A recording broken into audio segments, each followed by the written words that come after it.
السلام عليكم ورحمة الله وبركاته. الحمد لله.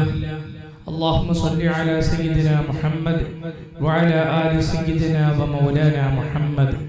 أما بعد.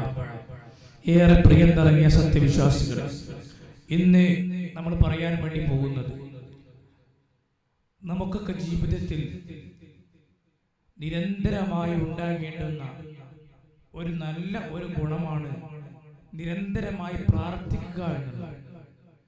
നിരന്തരമായി ദുആ ചെയ്യുക എന്നുള്ളത് ഒരു മനുഷ്യന്റെ ഏറ്റവും നല്ലൊരു ഗുണത്തിൽപ്പെട്ടതാണ്. കാരണം എന്തെന്നറിയോ?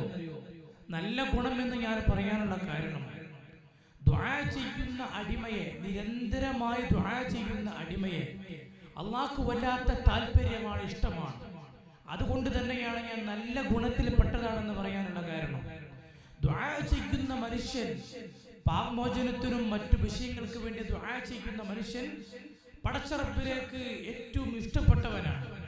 അല്ലാഹു സുബ്ഹാനഹു വ തആല നിരന്തരമായി ദുആ ചെയ്യാൻ നമ്മളോട് പറയുന്നുണ്ട്. നമ്മുടെ ഏത് വിഷയത്തിലും നമ്മൾ ആദ്യമായും അവസാനമായും നമ്മളുടെ എല്ലാ കാര്യങ്ങളും നമുക്ക് ചെയ്തു തരുന്നത്, നമ്മുടെ എല്ലാ വിഷയങ്ങളിലും നമുക്ക് തീർപ്പ് കൽപ്പിക്കുന്നത് അത് നമ്മുടെ ഇലാഹായ റബ്ബാണ്. റാസിഖായ, ഖാലിഖായ, നമ്മുടെ ഇലാഹായ, നമ്മുടെ രക്ഷിതാവായ ആ പടച്ച തമ്പുരാനാണ് നമുക്ക് എല്ലാം നൽകുന്നതും. നമുക്ക് എന്തെങ്കിലും ലഭിക്കാതെ പോകുന്നെങ്കിൽ അത് തടഞ്ഞു വെക്കുന്നതും പടച്ച റബ്ബാണ്. മറ്റൊരു ശക്തിക്കും ഒരു ഇടപെടലുകൾക്കും അതിന് സാധ്യമല്ല പ്രിയരെ. അതുകൊണ്ട് പറഞ്ഞു വരുന്നത്, പ്രാർത്ഥന അത് നമ്മുടെ ഏറ്റവും വലിയ ആയുധമാണ്. അതങ്ങനെ തന്നെയാവണം. ഏത് വിഷയത്തിലും നമ്മൾ പ്രാർത്ഥിക്കണം. ഏത് വിഷയത്തിലേക്ക് ഇറങ്ങുമ്പോഴും, ഏതൊരു കാര്യം തുടങ്ങുമ്പോഴും, ഏത് വിഷയത്തിലും നമ്മൾ നിരന്തരമായി പ്രാർത്ഥിച്ചുകൊണ്ട് പടച്ച റബ്ബിന്റെ പക്കലിൽ നിന്നുള്ള ഖൈറിനെ ചോദിക്കുന്നവരാവണം പ്രിയരെ. എന്നാൽ നമ്മളൊക്കെ പ്രാർത്ഥിക്കുന്നവരായിരിക്കാം. ഈ പ്രാർത്ഥനയിൽ പലപ്പോഴും നമ്മുടെ അറിവില്ലായ്മ കൊണ്ടോ അല്ലെങ്കിൽ അശ്രദ്ധ കൊണ്ടോ പല ആളുകളിലും വന്നു പോകുന്ന ചില കുറ്റകരമായ, ചില തെറ്റായ വാചകങ്ങൾ അല്ലെങ്കിൽ ചില ശൈലികളുണ്ട്. അതൊരിക്കലും നമ്മൾ അത് ചെയ്യാൻ പാടില്ല. ആ രൂപത്തിൽ ഒരിക്കലും നമ്മൾ ദുആ ചെയ്യാൻ പാടില്ല. പ്രാർത്ഥന എന്ന് പറഞ്ഞാൽ അത് നമ്മുടെ ഇലാഹായ റബ്ബിനോട്, നമ്മുടെ റബ്ബായ ഇലാഹായ രക്ഷിതാവായ അല്ലാഹുവിന് നമുക്ക് വേണ്ടതൊക്കെയും നൽകാൻ സാധിക്കും. അത് എന്നുള്ള ഉറപ്പോടുകൂടെ, ഞാൻ ചോദിക്കുന്നത് എന്റെ റബ്ബിലേക്ക് നൽകുമെന്നുള്ള ഉറപ്പോടുകൂടെ ആണ് നമ്മൾ ദ്വാരക്കേണ്ടത്. ഒരിക്കൽ ബഹുമാനപ്പെട്ട മുത്തനബി സല്ലല്ലാഹു അലൈഹി വസല്ലം തങ്ങൾ പറയുകയാണ്, ലാ യഖൂലന്ന അഹദുകും, നിങ്ങളിൽ നിന്ന് ഒരാളും, തീർച്ചയായും നിങ്ങളിൽ നിന്ന് ഒരാളും തന്നെ പറഞ്ഞു പോകരുത്, ദുആ ചെയ്യരുത്, അല്ലാഹുമ്മ ഗ്ഫിർലി ഇൻ ശിഅത, അല്ലാഹുവേ നീ ഉദ്ദേശിക്കുകയാണെങ്കിൽ എനിക്ക് പുറത്തു തരണേ എന്നൊരിക്കലും നമ്മൾ പറയാൻ പാടില്ല. അല്ലാഹുമ്മ റഹംനി ഇൻ ശിഅത, അല്ലാഹുവേ നീ ഉദ്ദേശിക്കുകയാണെങ്കിൽ എനിക്ക് റഹ്മത്ത് ചെയ്യണമേ, എനിക്ക് കാരുണ്യം ചെയ്യണമേ. ഈ രൂപത്തിലുള്ള പ്രാർത്ഥന ചെയ്തു പോകരുത് എന്ന് മുസ്തഫ നബി സല്ലല്ലാഹു അലൈഹി വസല്ലമ തങ്ങൾ പഠിപ്പിക്കുകയാണ്. എന്ത് കാരണം? ലിഅസിമൽ മസ്അല, നമ്മൾ ചോദിക്കുന്ന കാര്യത്തിൽ നമുക്കൊരു വിശ്വാസം വേണം, ഒരു ഉറപ്പ് വേണം. നമുക്കൊരു ഉറപ്പുണ്ടാവാൻ വേണ്ടി, നേരെ മറിച്ച് നമ്മൾ ചോദിക്കുമ്പോ നീ ഉദ്ദേശിക്കുകയാണെങ്കിൽ എനിക്ക് പുറത്തു തരണേ, നീ ഉദ്ദേശിക്കുകയാണെങ്കിൽ എനിക്ക് റഹ്മത്ത് ചെയ്യണേ എന്ന് നമ്മൾ ദുആർക്കുമ്പോൾ നമുക്ക് അല്ലാഹു നൽകുമെന്ന കാര്യത്തിൽ, ആ ചോദിക്കുന്ന വിഷയം അത് പടച്ച റബ്ബ് നൽകുമെന്ന വിഷയത്തിൽ നമുക്ക് ഉറപ്പില്ലാത്തത് കൊണ്ടാണ് നമ്മൾ അങ്ങനെ പറയുന്നത്. അപ്പൊ അങ്ങനെ നമ്മൾ ദുആർക്കാൻ പാടില്ല. ദുആർക്കുമ്പോൾ ഉദ്ഉല്ലാഹ വഅൻതും മുഖീന ബിൽ ഇജാബ, ഉത്തരം കിട്ടുമെന്നുള്ള ഉറപ്പോടുകൂടെ ആയിരിക്കണം നമ്മൾ ദുആ ചെയ്യേണ്ടത് പ്രിയരെ. അതാണ് മുസ്തഫ നബി സല്ലല്ലാഹു അലൈഹി വസല്ലം തങ്ങൾ പറയുന്നത്. എന്താ? എന്നിട്ട് അവസാനത്തിൽ ഉത്തരം പറയാണ്, ഫഇന്നഹു ലാ മുക്രിഹ ലഹു, നമ്മൾ പറയണേ, പടച്ചോനെ നീ ഉദ്ദേശിക്കുകയാണെങ്കിൽ എനിക്ക് പൊറുക്കണേ, നീ ഉദ്ദേശിക്കുകയാണെങ്കിൽ എനിക്ക് റഹ്മത്ത് ചെയ്യണേ.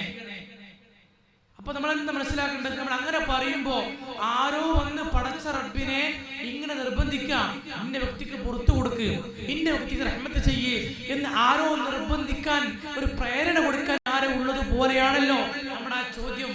ഒരിക്കലും അങ്ങനെയുള്ള ചോദ്യം ആ രൂപത്തിൽ നമ്മൾ ദുആർക്കാൻ പാടില്ല.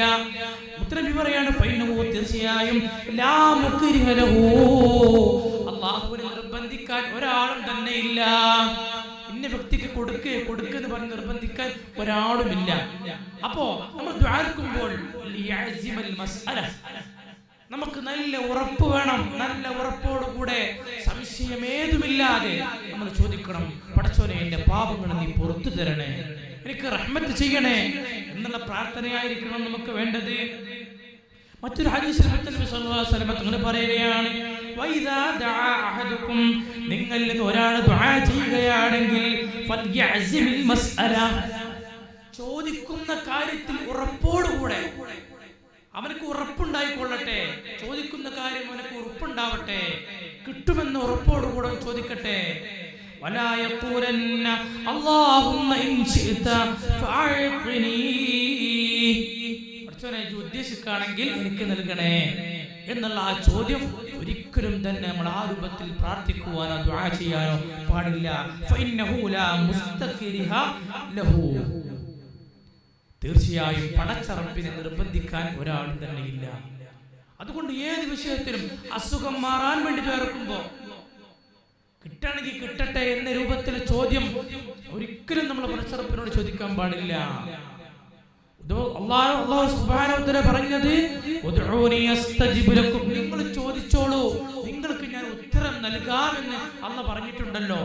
അതുകൊണ്ട് പ്രിയരെ, നമ്മൾ ഒരിക്കലും അല്ലാഹുവിനെ ഉദ്ദേശിക്കുകയാണെങ്കിൽ കൊണ്ടാ, നീ ഉദ്ദേശിക്കുകയാണെങ്കിൽ രോഗം മാറ്റിക്കൊണ്ടാ, ഉദ്ദേശിക്കുകയാണെങ്കിൽ ജോലി കൊണ്ടാ, നീ ഉദ്ദേശിക്കുകയാണെങ്കിൽ മക്കളെ കൊണ്ടാ, ഒരിക്കലും നമ്മൾ അങ്ങനെ പറഞ്ഞു പോകരുത്.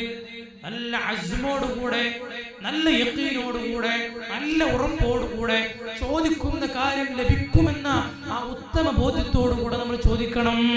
അല്ലാഹു നമുക്ക് തൗഫീഖ് നൽകട്ടെ. ഇതിൽ മറ്റൊരു കാര്യം കൂടി ഇതിനെ കൂടെ ഞാൻ ആഡ് ചെയ്ത് പറയുകയാണ്. നമ്മൾ പ്രാർത്ഥിക്കുമ്പോൾ പലപ്പോഴും നമുക്ക് ഒരു സംശയമാണ്, ഉത്തരം നമ്മുടെ കണ്ണിന്റെ മുമ്പിൽ കണ്ടിട്ടില്ലെങ്കിൽ, രോഗം മാറാൻ ദുആ ചെയ്തു, അസുഖം മാറിയിട്ടില്ല, അപ്പൊ നമ്മൾ വിചാരിക്കുകയാണ് എന്റെ ദുആക്ക് ഉത്തരം കിട്ടിയിട്ടില്ല. ഒരിക്കലും നമ്മൾ വിചാരിച്ചു പോകരുത്, ഒരിക്കലും നമ്മൾ അങ്ങനെ വിചാരിക്കരുത്. 3-4 രൂപത്തിലാണ് നമ്മുടെ ദുആക്ക് ഇജാബത്ത് ലഭിക്കുക. ഒന്നിരിക്കെ നമ്മൾ ഏതൊരു വിഷയം ചോദിച്ചുവോ ആ വിഷയം തന്നെ നമുക്ക് അല്ലാഹു സാധൂകരിച്ച് നൽകുന്നതാണ്, സാധിപ്പിച്ചു നൽകും. ചോദിച്ച കാര്യം എന്താണെങ്കിലും, അസുഖം മാറാനാണെങ്കിൽ അങ്ങനെ, ജോലി കിട്ടാനാണെങ്കിൽ അങ്ങനെ, ഏത് വിഷയമാണോ നമ്മൾ ചോദിച്ചതെങ്കിൽ ആ ചോദിച്ച കാര്യം തന്നെ നമുക്ക് ലഭിച്ചേക്കാം. മറ്റൊരു രൂപത്തിലോ മറ്റൊന്ന് പറഞ്ഞാൽ, നമ്മൾ ചോദിച്ച കാര്യം നമുക്ക് നിറവേറി കിട്ടിയിട്ടില്ലെങ്കിൽ പോലും അല്ലാഹു സുബ്ഹാനഹു വ തആല നമുക്ക് നിശ്ചയിച്ച എന്തോ ഒരു മുസീബത്ത്, എന്തോ ഒരു ശർറ് അല്ലാഹു ഈ ദുആഇന്റെ ബറക്കത്ത് കൊണ്ട് അതിനെ നീക്കിക്കളയുന്നതാണ്. ഒരു ബലാ, ഒരു അപകടം അല്ലാഹു നമ്മിൽ നീക്കിക്കളയുന്നതാണ്. എന്തേ? ഈ ദുആഇന്റെ കാരണം. ഇനി 2 രൂപത്തിലും സംഭവിച്ചില്ലെങ്കിലോ, മൂന്നാമതായി കൊണ്ട് പടച്ച റബ്ബ് ഈ ദുആഇനെ ആഖിറത്തിലേക്ക് മാറ്റിവെക്കുമെന്നാണ്. അവിടെ വെച്ചുകൊണ്ട് ഇവൻ ചോദിച്ച ഈ ദുആക്ക് കൃത്യമായി അല്ലാഹു ഉത്തരം നൽകുമെന്ന് ശഫീഉനാ റസൂലുള്ളാഹി സ്വല്ലല്ലാഹു അലൈഹി വസല്ലം. അപ്പോ ഇങ്ങനെ കാണാം അതിന്റെ വിശദീകരണത്തിൽ, ഈ ദുനിയാവിൽ നിന്ന് ദുആക്ക് ഉത്തരം കിട്ടാത്ത മനുഷ്യൻ ആഖിറത്തിലേക്ക് പോയിട്ട് അവിടുന്ന് അതിന്റെ ഉത്തരം കിട്ടുമ്പോൾ, അതിന്റെ പ്രതിഫലം ലഭിക്കുമ്പോൾ ഈ മനുഷ്യന് പറയുമത്രേ, അല്ലാഹുവേ, ഞാൻ ദുനിയാവിൽ വെച്ചുകൊണ്ട് ചോദിച്ച ഒരു ചോദ്യത്തിനും ഉത്തരം കിട്ടാതിരുന്നെങ്കിൽ എത്ര നന്നായിരുന്നു, എല്ലാം ഇവിടുന്ന് കിട്ടാണെങ്കിൽ എത്രയോ ഹൈറായിരുന്നു എന്ന് പറയുമത്രേ. അതുകൊണ്ട് പ്രിയരെ, പ്രത്യക്ഷമായി നമ്മുടെ മുമ്പിൽ ചോദിച്ച കാര്യം കിട്ടിയിട്ടില്ലെങ്കിൽ ആ ദുആക്ക് ഇജാബത്ത് ഇല്ല എന്നല്ല മനസ്സിലാക്കേണ്ടത്. 3 രൂപത്തിൽ നമുക്ക് ഇജാബത്ത് ലഭിച്ചേക്കും, തീർച്ചയാണത്. അതുകൊണ്ട് അക്കാര്യം മനസ്സിലാക്കുക. അതോടൊപ്പം നമ്മൾ ഏത് കാര്യം ചോദിക്കുമ്പോഴും അല്ലാഹു നൽകുമെന്നുള്ള ഉറപ്പോടുകൂടെ, അസ്മോടുകൂടെ, യഖീനോടുകൂടെ നമ്മൾ ചോദിക്കുക. അല്ലാഹു നമ്മുടെ ദുആകളെ സ്വീകരിക്കട്ടെ, അതിന് ഉത്തരം നൽകട്ടെ. ആമീൻ ബിറഹ്മതിക യാ അർഹമർ റഹീമീൻ. അല്ലാഹു സുബ്ഹാനഹു വ തആല ധാരാളം ദുആ ചെയ്യുന്ന, പ്രത്യേകിച്ചും ധാരാളം പാപമോചനത്തിന് വേണ്ടി ദുആർക്കുന്ന മുത്തഖീങ്ങളുടെ കൂട്ടത്തിൽ അല്ലാഹു നമ്മെ ഏവരെയും ഉൾപ്പെടുത്തി അനുഗ്രഹിക്കട്ടെ. അസ്സലാമു അലൈക്കും വറഹ്മത്തുള്ളാഹി വബറകാതുഹു.